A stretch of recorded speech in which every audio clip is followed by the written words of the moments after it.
Well, I don't have a child. Thank God, right? Thank God I don't have a child. The child that died.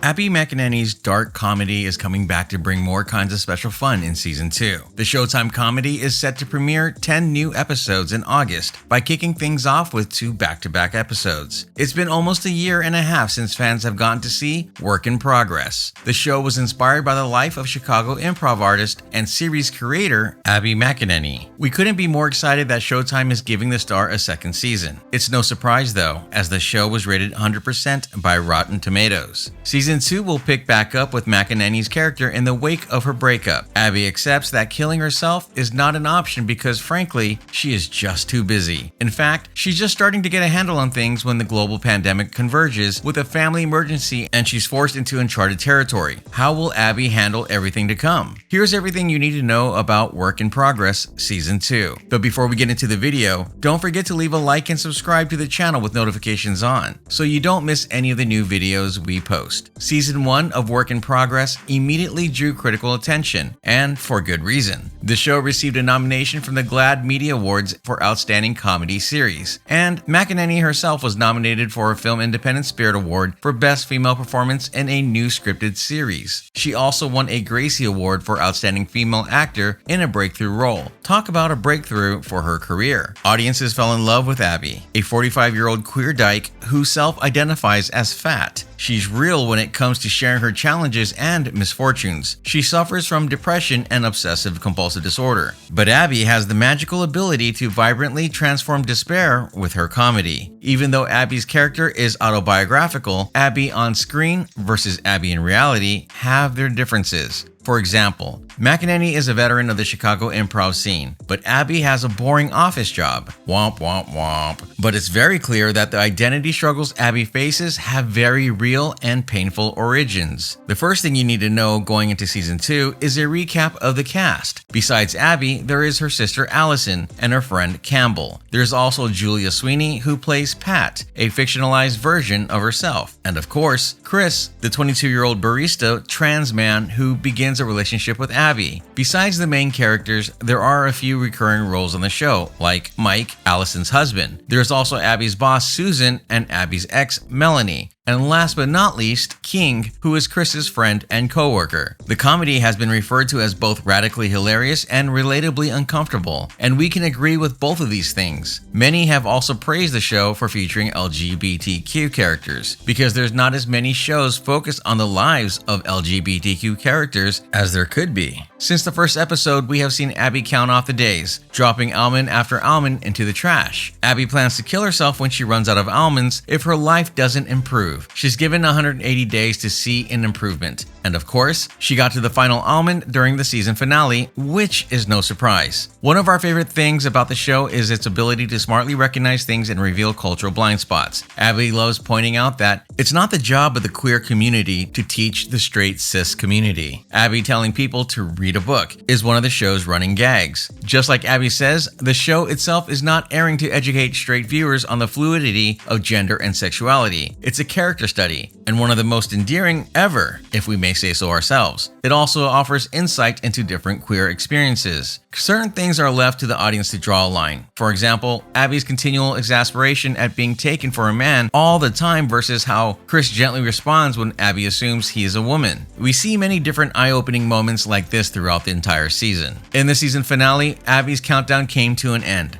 Almost. Abby's vow to die by suicide seems more like empty rhetoric than a real threat. She is depressed about how uneventful and boring her life is compared to all the excitement she sees going on around her. The final episode begins with Abby still dealing with the effects of admitting to Chris that she saw his dead name. She had been keeping it a secret for a week. This causes Abby to spiral and she starts reaching out to her ex-girlfriends for insight into her own behavior. How bad of an idea is this? We were yelling into the screen, "Abby, don't do it." But of course, Abby did it. She just has to know why she's so messed up and why she keeps driving people out of her life. Getting personal advice from exes is not the only unhealthy thing Abby does though. We find out that she is still talking to her therapist, Dr. Franklin, who is actually dead. Yep, dead. So Abby hasn't heard from Chris in days. She's not even sure if they are technically still together. And if they are still together, well, it probably won't be for much longer. Abby needs to distract herself, so who does she plan to meet with? That's right, Melanie. She hasn't seen Melanie in nearly a decade, by the way. Melanie isn't thrilled that Abby has reached out for relationship help. I mean, what would you do if your ex from 10 years ago called for love advice? Can we really blame Melanie? Our favorite part of the last episode was the funny little montage of Abby imagining ways to die. All of them are nonsensical. Impossible methods like laying under a paper trimmer to be decapitated, and then picturing her head being delivered to her coworkers in a Tupperware container. And then comes the most heart-wrenching scene of the entire first season, Chris and Abby's breakup. Chris tells Abby she is too much for him and he can't be what she needs, nor be the reason that she keeps living.